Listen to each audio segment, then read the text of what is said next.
Welcome back, everybody, to the Arkansas State Red Wolves Dynasty.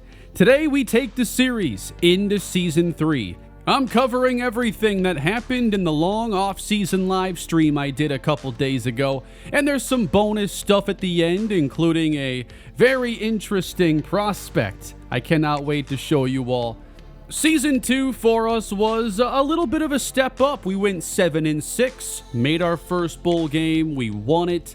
It was a challenging year with a lot of ups and downs, but I decided I would not change out the coordinators. I had the chance to fire them, but I actually like a lot of the boosts I get from both of our coordinators. Now, their contracts are up at the end of this next season, so we could have some changes incoming, but I like the ratings boost we get from our defensive coordinator.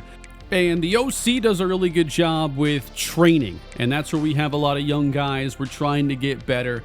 So in the beginning of this stream, I did put 8 more points on the Portal King ability for linebackers, as Reggie Carter was a linebacker in his playing days. We're going to make sure we focus a lot on that position. But as we go into every offseason in this game, the question that has to lead is, who do we think leaves in the transfer portal?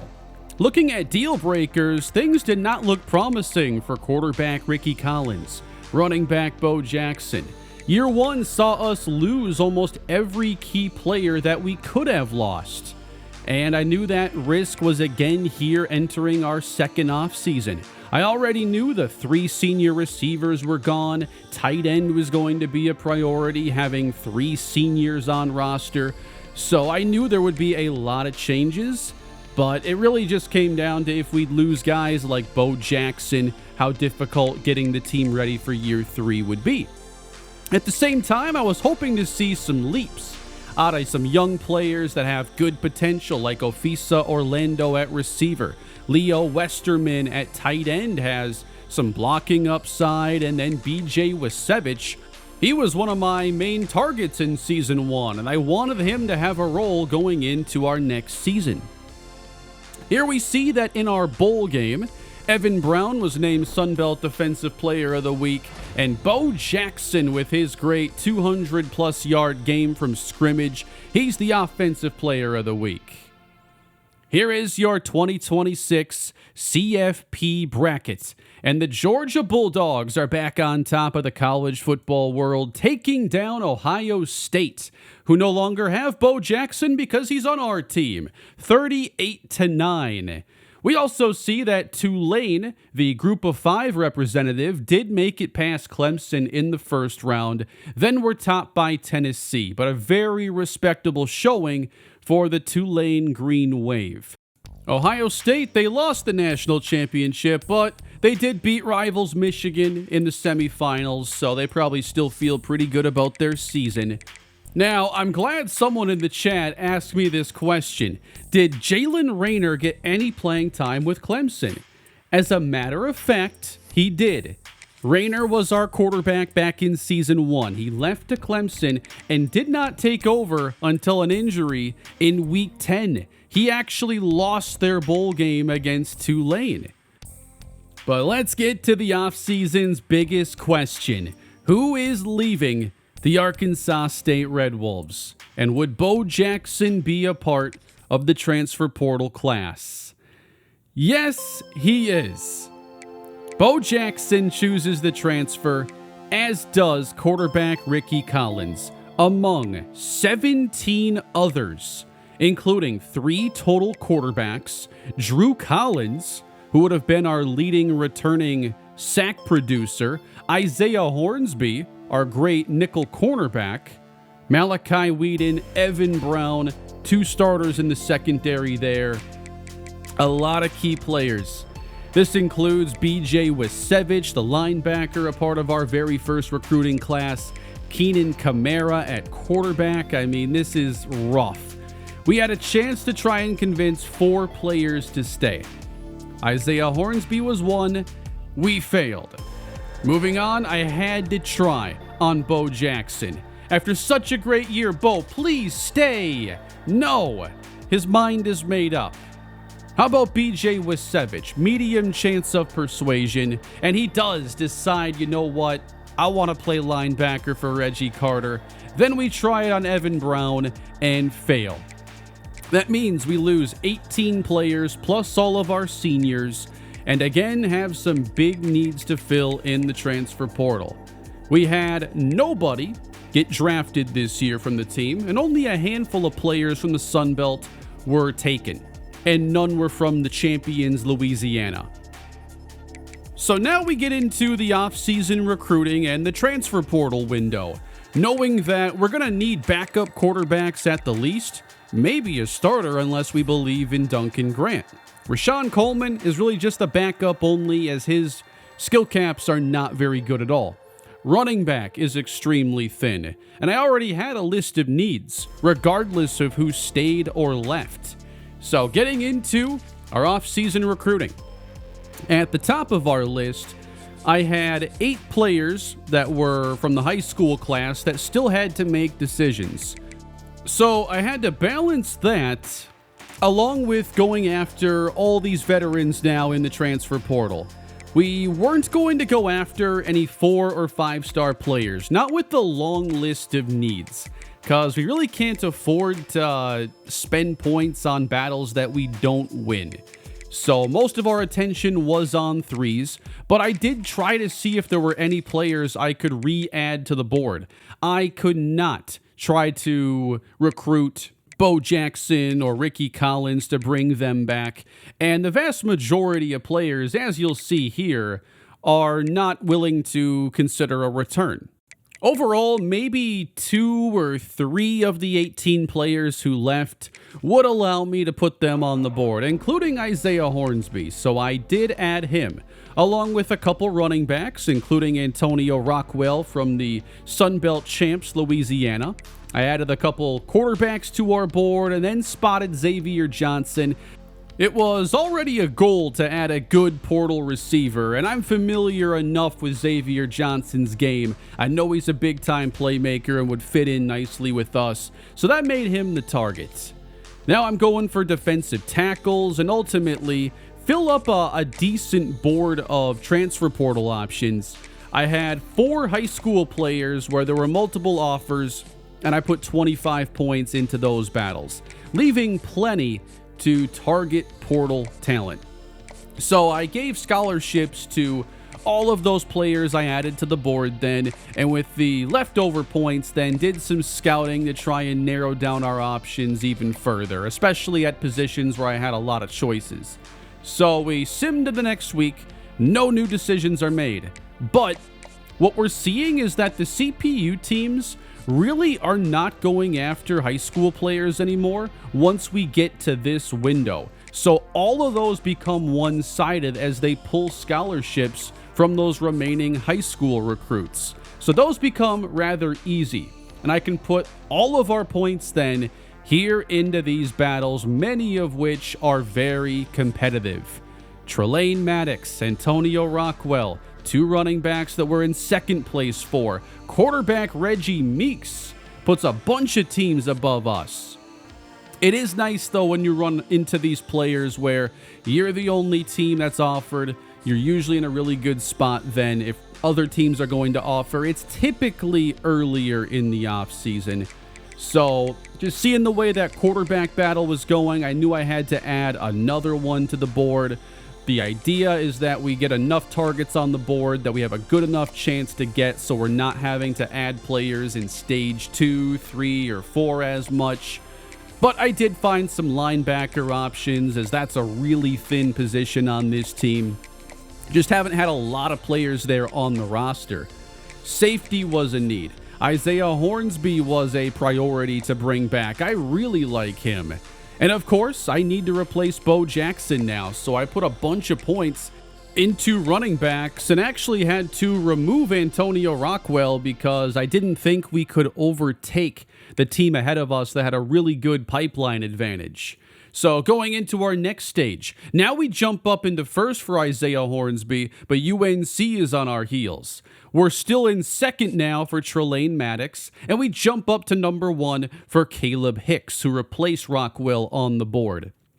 We were able to close the gap a bit for Reggie Meeks, but I still wanted to target 2 quarterbacks, not knowing if we'd actually win that battle. Charlie Collins, he was actually an edge coming from Arkansas.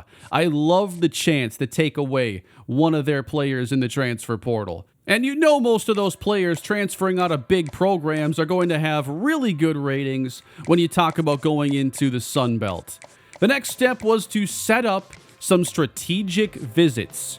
The issue was really just that I didn't have good pitches for some of these players like Reggie Meeks, but I felt like getting a really good complimentary visit together with a quarterback, a receiver, and a tight end. Maybe that could be the difference. And I was told that after the latest update to the game that off-season visits actually do matter now. I was trying to use that to my advantage. Then I go back to the board here. We add Trent Norton Jr. because we need another center badly. So he's a late addition that didn't have any offers prior. And UNC now. They've jumped up into first place for Hornsby. We get to the Trelane Maddox battle, and I just couldn't see us winning it, considering he already had a week 4 visit set. So we give up there. We're focused now on Kalen Hicks, who was our third option essentially at running back. But the visit for Reggie Meeks was successful, so we suddenly get into first place for our top quarterback target. The final step was to try and set up a complimentary visit that would give us an edge for Isaiah Hornsby when battling against UNC. So I added a couple complimentary defensive players, hoping that could get us just enough to bring Hornsby back. But again, the pitches that mattered to him were not the best fit, which meant I couldn't even hard sell in most cases. Like, the math just works out better where send the house is still preferred. So here's how I have things set up. I had a few more points to distribute, but I felt good about putting together another strong class, trying to add a couple players here at the very end. I also put Devin Roche on the board. There were some in the chat saying that he's a good player to target. And then a cornerback here in Lawrence Johnson, as that is a pretty thin position group as well. So that wraps up the recruiting stage. On to signing day. Theo Booker gets us started, a safety. These are the high school players trickling in first. Running back Steven Katula, power back. Then we get Frederick Cruz at cornerback. I had a couple corners here I wanted to add. Dallas Brown at linebacker is interesting to me. Raheem Ismail at tight end. And Jamerson Sharp, who could be converted to a safety. Robert Ringo joins them. Kevin Blair, who is an athlete. And then we get Timmy Durr. A few of these players I had given a scholarship to, but never actually put points into their battle the entire time. But we still end up getting them in the end. Now getting into more of the transfer portal players. Jackson Warren, a 6'8 tight end, makes his way to Arkansas State. We get quarterback Neil Kennedy. Then we get Xavier Johnson. That's a huge addition from our rivals, Memphis. Samaj Bridgman, a linebacker, is on his way here. Noah Herrick at D tackle. Then we get Keon Dunlap at strong safety, followed by Charlie Collins, a very big portal addition from Arkansas.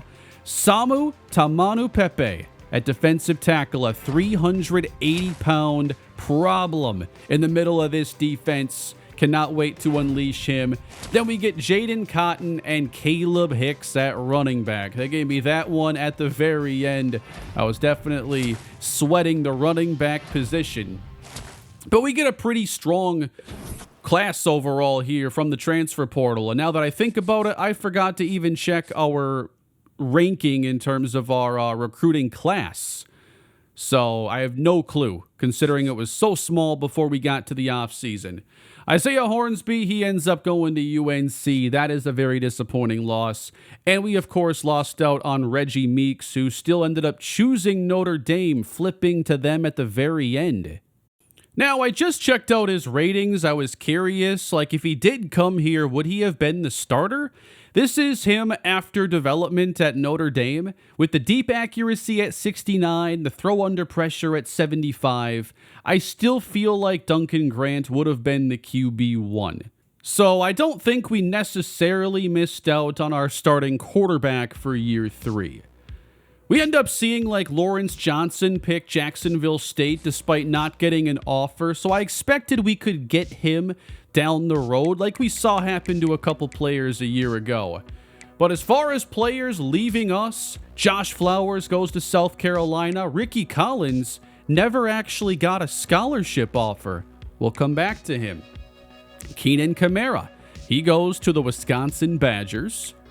We have at running back, Bo Jackson is now a Texas Longhorn. So he goes from Ohio State, doesn't play, gets all the playing time with us, and now returns to the heavyweights. We replace Drew Collins, who goes to Jacksonville State, with Charlie Collins.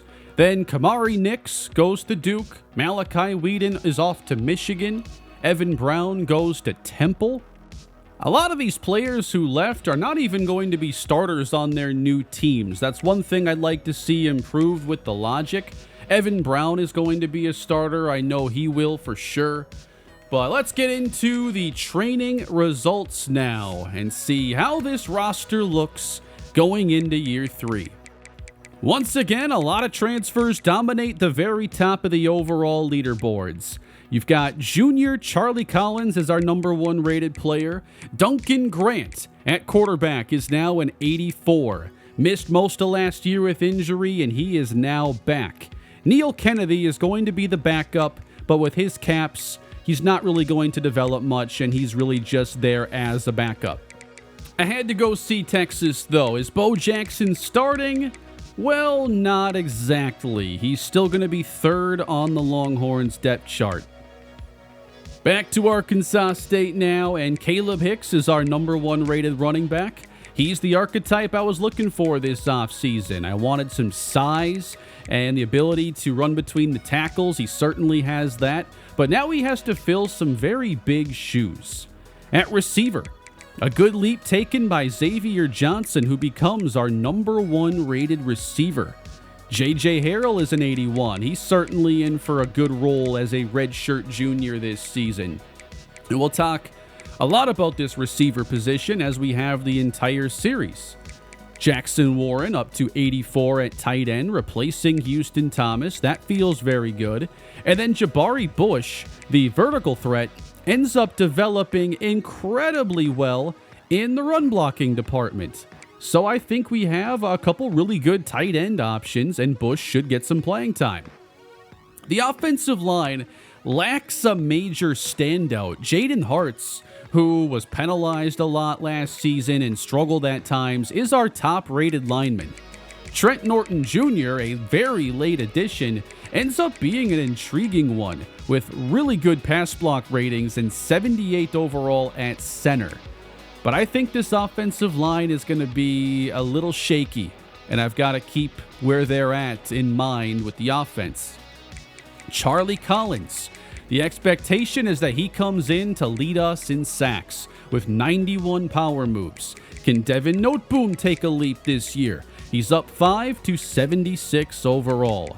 And at defensive tackle, we have 2 brand new starters. Samu Tamanu Pepe is a senior, and then Noah Herrick is a redshirt sophomore. But Samu, I'm really hoping for big things from him. He's got outstanding run stopping and pass rushing skills. I'm starting to feel pretty hopeful about the linebacker position now, thanks to the addition of Samaj Bridgman, who is going to be the Alexander Kilgore replacement. He can do it all, he's dominant in the running game, and he has 76 zone coverage. Then BJ Wisevich. I had to convince him to just trust the process here, and he develops really nicely for year 3. Jaden Cotton gives us another very formidable linebacker. I think we have 3 good starters. Marcus Gorey Jr. is still the top cornerback, but really the number 2 position is as thin as it could be. We've got Devon Jolly there, who was part of the first draft class or recruiting class. Then I did replace the safeties, and I think I did a pretty good job with Cody DeCambra and Keon Dunlap. I think we'll have a little bit higher rated safeties for this season, and I'm intrigued with the two of them as a tandem. Clayton Amaya, he is the new kicker. Alex Colbert, still the punter. Here's how thin we are at cornerback, as Lawrence Johnson does end up joining the team, and he could be a starter. Devon Jolly is probably also in for a big role. And then during this stage, we also see Ricky Collins has chosen a school, and he is at Arizona. Unfortunately, he's a backup. He's not going to start there. And because he's an NIL player, I cannot edit his ratings. Bo Jackson, he's going to be RB3 for Texas, but should play somewhat as their top power running back. I'd love the chance to play against some former players in non-conference games, but I didn't find the right opportunity for this year. I wish that when players left, it was into spots where they could get obvious playing time. That really needs to be the next evolution in the transfer portal. Josh Flowers is going to have to wait his turn. Maybe we could play him against Duke next season. Malachi Whedon, he's free safety 3 on Michigan. But let's get back to our team and talk about some of these incoming freshmen.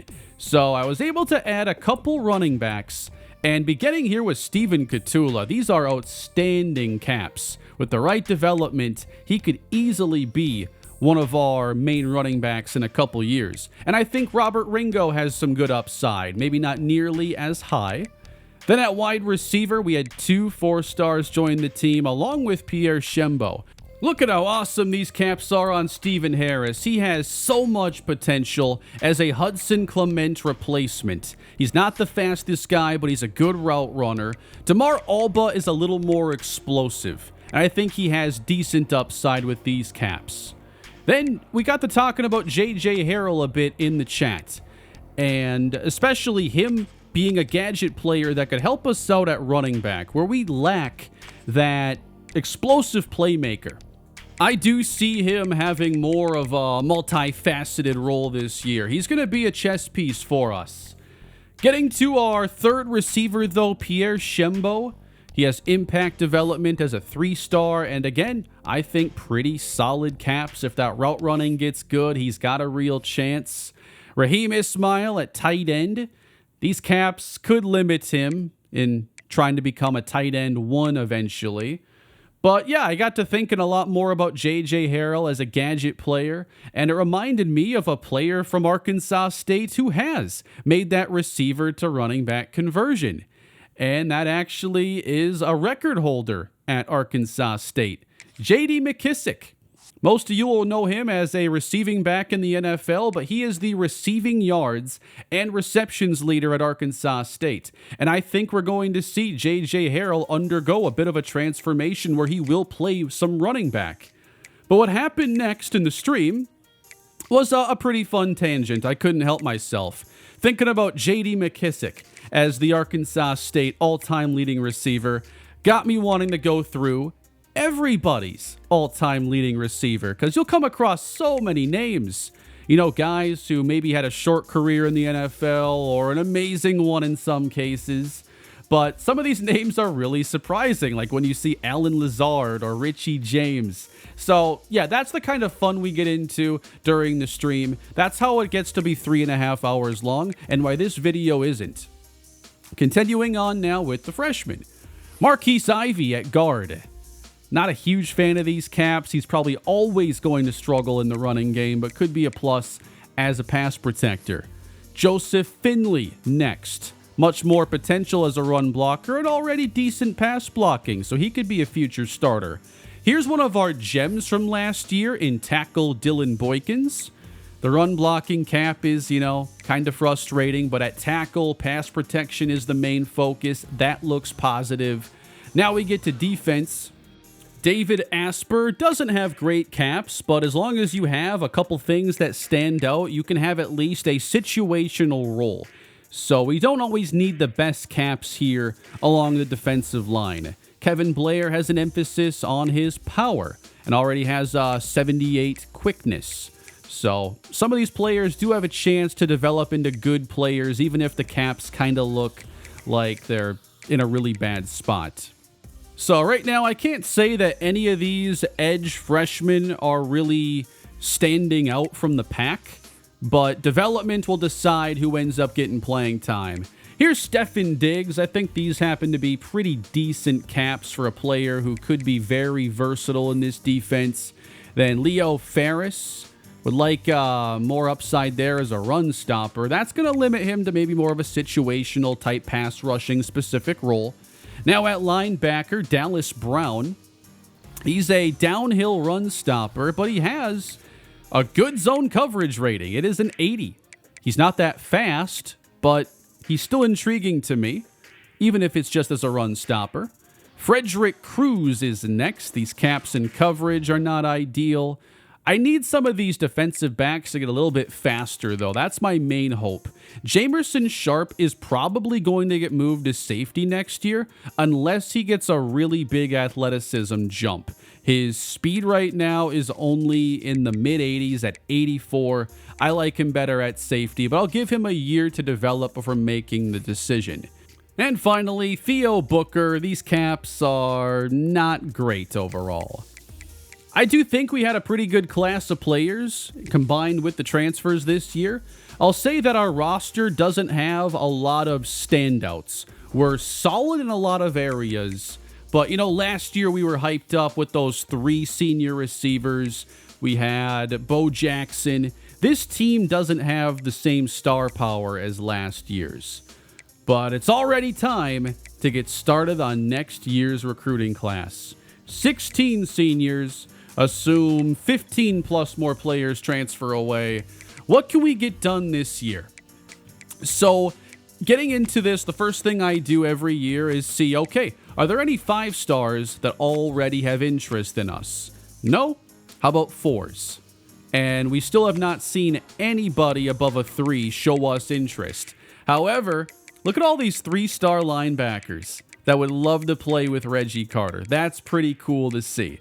Now, I wish I had upgraded these skills beforehand. It might have made a difference then.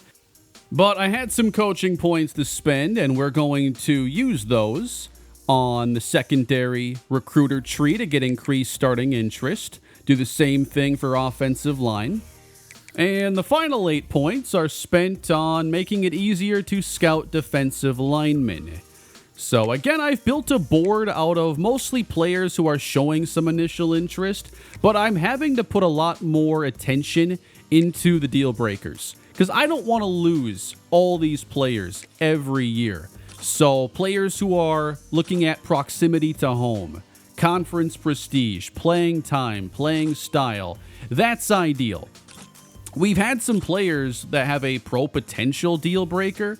They're obviously not a great fit. We were lucky to have Corey Rucker in Season 1. Who knows when our next draft pick is coming? So I do spend a little bit of our points here in scouting, trying to narrow down certain positions and find those first targets that I'm really excited about, like Roshan Rhodes at cornerback. That's one of the main positions of focus. He immediately is going to be one of our top players initially. Jabari Treggs, not so much. So I want to make sure I get a decent amount of scouting done early on to try and find those gems and really target the players that can make a difference. I need to spend some scouting, even though we are still a 1-star team and have so much to accomplish. Picasso Rosado. Now there is an intriguing linebacker, very versatile. He's going to get a lot of points early on. Was one of my favorite players there, but I did offer a bunch of scholarships there in the first week. And what I've been doing now the last couple years is not looking at any of those 4 stars initially. Instead, I want to go to week 0 and then see which 4 stars still have 0 offers. Because I don't want to target players in the preseason who are going to get offers and obviously not want us over big schools. The only 4 stars that we're going to get are the more overlooked players that other schools are not offering to. So I'm looking at who will consider us, who has no offers, and I can't believe how small that list is. Daniel Bauman, a running back from Minnesota, is one of those players. But as I looked through all these positions, it is not even as easy as last year was. I managed to find one player who I could put on the board who had 0 offers. Bauman was it. I did find a couple others that were in a pipeline and had 1 offer, but it doesn't look good for us to add multiple 4-star players in this class. So Daniel Bauman, the running back, he is going to be a target. We're going to try to establish something there. Bargava, the wide receiver, his only offer is from Tulane. I'm willing to compete with them. Otherwise, it's back to scouting and trying to find those gems. Wasn't as easy this year, but I did find some targets that I certainly am excited about, like Nathan Soliday at left tackle. Very well-rounded player, a lot of established ratings in the mid-70s. Always got to bring in a few offensive linemen every year, and I do have a few targets there already. Connor Flood is a guard we put some points into. But I'm still trying to keep it to like 10 or less battles that we are actively putting points into. I don't want to be spread too thin. I have 7 players here that I felt really good about, and still have 1 I'm saving for the end because I'm not into my post-stream extra stuff yet. The next step was just to get on the field and practice and see how things look. You know, we got a brand new running back here in Caleb Hicks. Duncan Grant is back. The receiver room has promise, but it's nowhere near as exciting as it was last season. So yeah, some things are going to change this season. I have to get into our playbook and I think find a few more quick passing formations that fit well for us. And I look back at some of our stats from last year. We threw the ball 512 times, and I feel like we have to throw the ball a lot less. That is 39 attempts a game, and that does not count like scrambles where I took off with Ricky Collins. So we're safely in the ballpark of 40 dropbacks per game. I think that has to come down. And hopefully with Caleb Hicks, we can run the football well. But we'll have to see behind this offensive line what we're capable of doing. I want to use J.J. Harrell, as you're seeing here, as a way to add another explosive element into the backfield. This is how we have to try and replace Bo Jackson. We have other running backs I trust to play, but as far as like a different skill set, we got to go to our receiving core to find that. But I think J.J. Harrell is a really good fit, and he should be a very key gadget player. At receiver, Xavier Johnson definitely had some flashy plays here in the practice, and he's going to be our wide receiver 1. We're also going to see DeMarco Blanton, a player that's just developed well and hasn't played, but now I think he's in line to be one of our starting receivers. We're also going to be seeing J.J. Harrell play the slot role, and then DeMar Alba, the true freshman, he is going to play. I don't think Stephen Harris will as much, but Alba has a playing time deal breaker, and I think he has the athleticism that we need to get on the field. So expect to see number 84, DeMar Alba, out there. I think this is an offense that's going to struggle to create big plays. We're going to have to be a lot more efficient. That means that I can't be taking a bunch of sacks. We have to run the ball well. We have to throw efficiently. It's starting to sound a little bit like the Buffalo Dynasty in terms of what we need to be, but I just don't see us being dynamic. Now, maybe with Xavier Johnson, J.J. Harrell, DeMar Alba, we find a way. But I look at last year. That was not the most dynamic offense, but it was more talented than this one. When we get into week 1, we're facing Missouri State. I wanted a bit of a lower rated opponent given how much change there was on the roster because I want to be able to settle into the new year and figure out here's what we're doing and here's how we're going to do it. So we are now into week 1, continuing to scout. And here's Kofi Osgood, a nice athlete at power rusher. Those are great ratings, but he's not the player I'm excited about. I know we have to target a quarterback. I know it takes 50 points to scout fully. And you have my attention, Gerald Ogletree. 95 throw power, 87 throw accuracy short, 85 medium. These ratings are unbelievable. He is a 3-star athlete, has no other offers. He has just become our number 1 target. He is the type of player that could absolutely transform this program and take us up multiple levels. That skill set could make him a true freshman starter. It looks so complete. I didn't know a 3-star quarterback prospect could have ratings this good. He should be a 4 or a 5-star, I feel, with some of these ratings as a freshman. So yes, I will be maxing this out once I have some more points after this week. He's our number 1 target, and we're going to do everything we can to bring him here. Here is our schedule now for Season 2. And we play Missouri State in the opener and then Memphis, our 2 rivals. Then we go on the road to face Arkansas. We wrap up non-conference play with Tulane, who was the Group of 5 representative in the playoff. And then we get into our conference schedule. And I think that JMU game might be where we try to have Ogletree in on a visit. I am excited to get year 3 underway. I know this team isn't as intriguing offensively as we were a year ago, but I'm still excited to see the strides we could potentially take. Duncan Grant is going to be the quarterback again, and hopefully I do a better job of keeping him healthy so he can run the offense. Caleb Hicks, he is the new running back. He ain't Bo Jackson, but I think he can be a really good starter. And I believe Xavier Johnson can step in to be that wide receiver 1 that we need. Here's DeMarco Blanton. When we go 2 receiver right now, I'm planning on him being that second guy. I think he has developed enough as a route runner and has good enough hands to get the job done. Expect to see a lot of Damar Alba, as I'm here customizing some of the gear, and he's going to stay number 84. At tight end, Jackson Warren has great size, great short route running. I think he'll replace Houston Thomas just fine, even though he is really slow. Trent Norton at center, as I mentioned earlier, very good in pass pro, so maybe he does help make this offensive line better than it was. Charlie Collins, 91 power moves, 85 block shed. Maybe we can move him around, and I'm planning on having him hopefully be one of the better defensive players on this team. He had 4.5 sacks last year at Arkansas. Samu Tamanu Pepe. I mean, who in the Sun Belt is going to be able to block him? I'm expecting this front 4 to look good behind these veterans.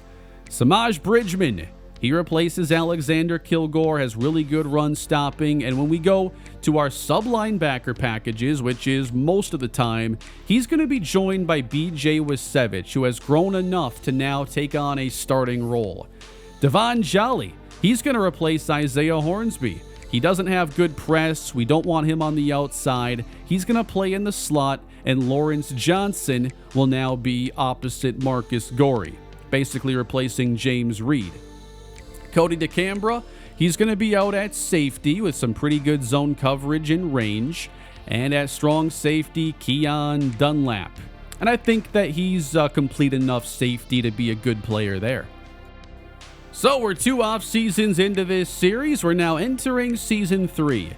I know that this team has changed a lot from year 1 to year 2 and even more from 2 to 3. One of my goals in this series is to start minimizing the change and hopefully recruit players that don't want to leave. I don't want to lose 15 plus players in the portal every season. The transfer portal is nice for adding good players, but I don't want to build a new team out of the portal every year. I feel like I've essentially had to do that, and I like the team we're going into the year with. I think last year the portal built us an offense. This year it built us a defense and supplemented the offense. But I'm hoping through a combination of recruiting the right deal breakers, the right players, along with team success, we can start to stabilize and build a program where you see players develop year over year and not just have brand new players to debut in so many spots every season. That's my hope for year 3. along with raising our success and having a chance to compete for the Sun Belt Championship. What do you think? Leave your feedback down below in the comments section. What did you think of this offseason? And how do you expect this new year to go? I can't wait to get into year 3 and start this journey all over again. Thank you for all the support, everybody. Please leave a like and subscribe to the channel. And I'll have week 1 coming your way soon. Have a great day.